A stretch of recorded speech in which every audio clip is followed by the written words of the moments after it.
Corona महामारी के दौरान जहां एक ओर देश में गरीबों के सामने खाने पीने का संकट पैदा हो गया था, तो दूसरी तरफ इस दौरान देश में अरबपति अमीरों की संख्या बढ़ गई है। गैर सरकारी संगठन ऑक्सफैम इंडिया की एक रिपोर्ट के अनुसार 2021 में जहां भारत में 84% परिवारों की आय में गिरावट आई, वहीं भारतीय अरबपतियों की संख्या 102 से बढ़कर 142 हो गई। आज वर्ल्ड इकोनॉमिक फोरम 2022 का पहला दिन है। इस मौके पर ऑक्सफैम इंडिया की तरफ से वार्षिक असमानता सर्वे जारी किया गया है। इसके अनुसार कोरोना काल में भारतीय अरबपतियों की कुल संपत्ति दोगुनी हो गई। इनकी अमीरी का अंदाजा इसी बात से लगाया जा सकता है कि टॉप 10 अमीरों के पास इतनी दौलत है कि वे देश के सभी स्कूलों और कॉलेजों को अगले 25 सालों तक चला सकते हैं।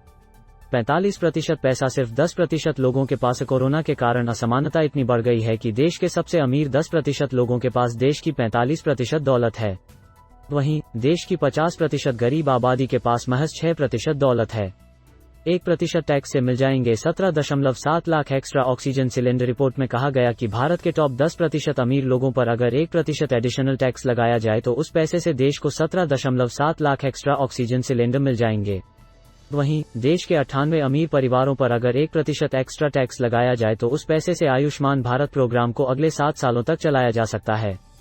आयुष्मान भारत दुनिया का सबसे बड़ा हेल्थ इंश्योरेंस प्रोग्राम है। 98 अमीर लोगों के पास 55.5 करोड़ गरीब लोगों के बराबर दौलत। इस आर्थिक असमानता रिपोर्ट के मुताबिक देश के 142 अरबपतियों की कुल दौलत $719 बिलियन यानी 53 लाख करोड़ रुपए है। 98 सबसे अमीर लोगों के पास 55.5 करोड़ गरीब लोगों के बराबर दौलत है। यह करीब $657 बिलियन यानी 49 लाख करोड़ रुपए होती है। इन 98 परिवारों की कुल दौलत भारत सरकार के टोटल बजट का करीब 41% है। 84 सालों तक रोजाना खर्च कर सकते हैं 7.4 करोड़ रुपए। रिपोर्ट में कहा गया है कि अगर भारत के टॉप 10 अमीर रोजाना आधार पर $1 मिलियन यानी 7.4 करोड़ रुपए खर्च करें तो भी उनकी दौलत को खर्च होने में 84 साल लग जाएंगे।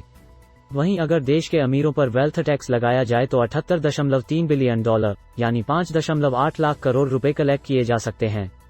इस पैसे से सरकार का हेल्थ बजट 271% बढ़ सकता है। कोरोना काल में 28% महिलाओं की नौकरी गई। जेंडर की बात करें तो कोरोना काल में 28% महिलाओं ने अपनी जॉब गंवाई।